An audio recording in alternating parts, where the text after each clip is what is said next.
Lee, Joe, we're in the final hard week of what is going to be Joe's hardest fight to date. On paper, it should and be, biggest fight to date.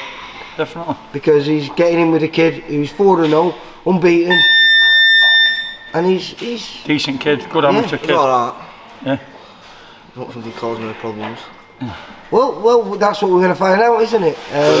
But what I'm happy about is the fact that someone like him is willing to do this. He's coming down from Scotland. There's nothing on the line except for a W at the end of it. There's no title or anything like that.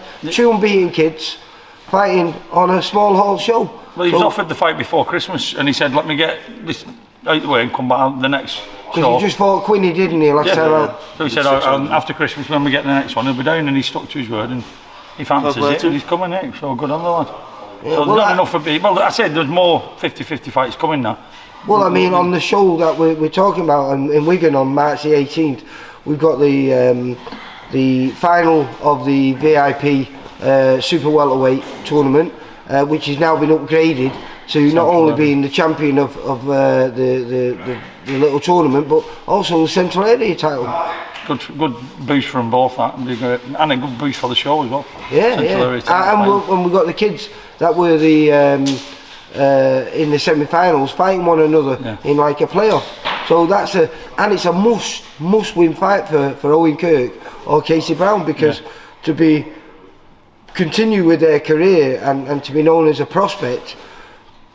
Both of them would, I think, one would have his last two fights would be 2 losses if he loses, and the other kid would be 2 losses and a draw. All on the line for a minute. So I know Owen Kirk, he'll not leave nothing. He's trying his best. He's putting everything into it because he knows how important it is. Yeah, I'm not saying like the case, but I know they're both the coaches and that. Very, very important fight for both of them. Like I say, this is a massive step towards where you want to be, because I presume, I know you're still only 20.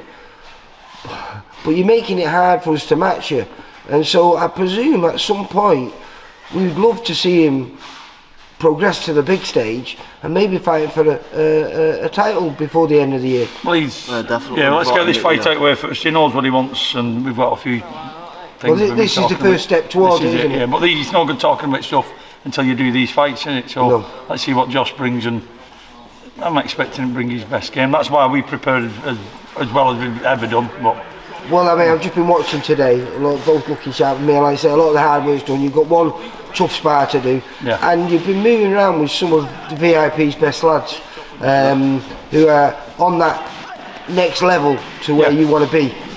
You've moved around with Akeem Fiaz. I think he fights the week before you. Before me. Yeah, over in Liverpool.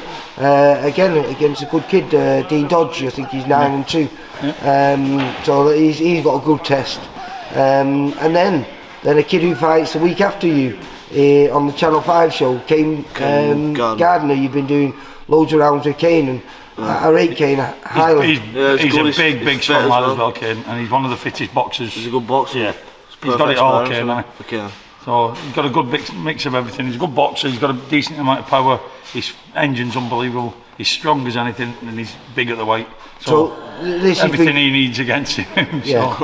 So you've over prepared then? We starved last time. I told you before, couldn't get any sparring last time. This time we've had too much. Yeah, this time we've had a pick of it, and we've had Josh. Can't forget Josh Holmes. We did loads with Josh. Down at Phoenix? Yeah, down at Phoenix, and Charlie helped us out down there. Got loads and loads of range down there, and then finished off with possibly one of the best lads in the country with Kane Gardner. Yeah, well, he's preparing for if he wins, he's got he's doing something that what you and Josh are doing.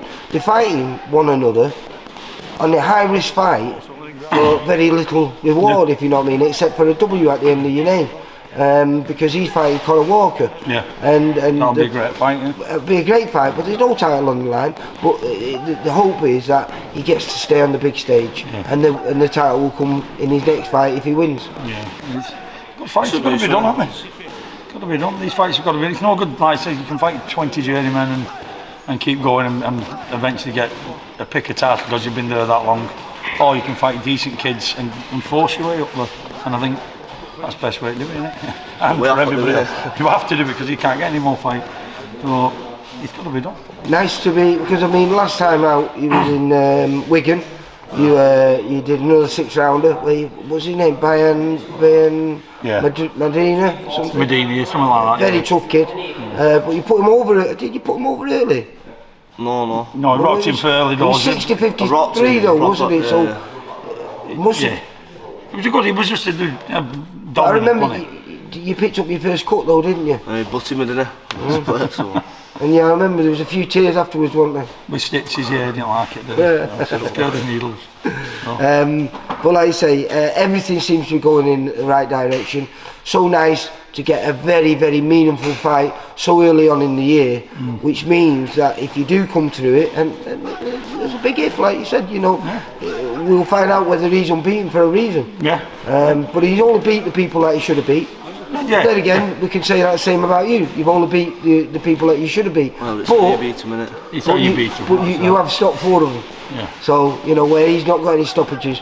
But I believe in his last fight against Jamie Quinn, the kid that you took out in 2, he did put him down in the 5th round. Yeah, I spoke to Jamie. Jamie was on to me, I think, the night after he messaged and we had a chat. And I'm not holding too much into. It's great to drop Jamie Quinn and whatever, but I'm not putting too much into that. Great, like I say, great. He had a great performance and stuff. So, but we all, I've just seen you working with young Lennox. He's fighting on the same night as you. Hopefully, he was unfortunate last time you got out. His opponent turned up, weighed in, shot off, and had to shoot off because there's no end of bother, didn't it?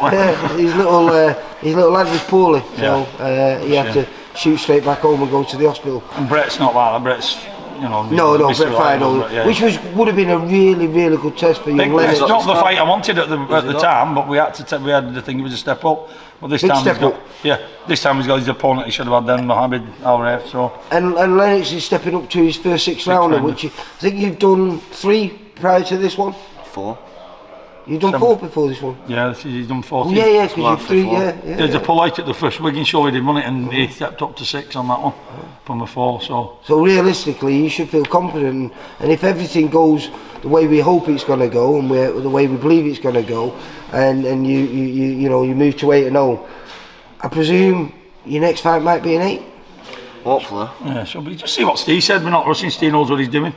He's got his own plans. And we trust in the man, innit? Yeah. All he can do is do his job and do it well, innit? Like? You happy with the way everything's been going now? Yeah, training's been going good. Couldn't have done anything better, really. So we're looking for fireworks on the 18th? We'll be bringing something different again this time, won't we? Will there be a big crowd down there? Because this is what we're trying to do. We're trying to build you in your hometown, because we believe that you are the talent that, we believe you are going to go to titles. And if we can get that crowd behind you like you had when you was fighting in your hometown, because you had your best victory, was it in the same place, was it? I boxed down twice. I defended the title and won the title. Did you beat Ryan Oldale? No, it was at York Hall. Oh, was that? Was it? Yeah, I did. What was it down there? I can't remember. It's not about me, is it? Masters. I had a Masters title. He'd been punched too many times anyway. No, it's not about me, is it? Coaches, there's too many coaches try to make it about them, and it's not. That's why I don't like sitting here. These lads do the work. He dragged you on though, didn't he? He wouldn't do on his own. I'm not good at talking, so it's about these lads now. The kids coming through, let them have the time we've had ours, and let the young uns do it now, innit? Well, listen, this is really looking forward to March the 18th. Like I say, not just your good fight, and you've got your stable mate on there, but we've got 2 other real good 50-50 fights. So on a bill that's, I don't know how many bills, I think there's 9 or 10 fights on there. We've got 3, maybe 4 50-50 fights on there. Can't ask for more than that on a small house show, can you? And like I say, that is value for money. The fights what are on it is going to be a blinder. So it is going to be a great show, this one. It was last time. Is he ever happy? He's happy, that's your Is that happy face? That's his happy face. That's right, I'm telling you. Oh, hang on, there was a smile there, mate. Because he knows he's finished now. He's alright. Yeah. Till tonight, he's back in again tonight. And he was late again, wasn't he? A little bit late, yeah. He weren't late. He said 8ish. It wasn't late-ish. Yeah, that's it. No, he said 8ish, so coming at 8:15. So between 8 and 10 is 8ish. What do you know? Listen, good luck. It was the turn up. Good luck. Good luck for the 18th. Hopefully I'll be down there, but we will be down there and we'll be filming it and I'll be chatting to you afterwards. Fingers crossed, I'll be saying 8-0. Thank you very much, Lee. See you later, mate. For all boxing info, news and latest interviews, amateur and pro, across the north, click and and subscribe. VIP Boxing Promotions. Also, Twitter, Instagram and Facebook.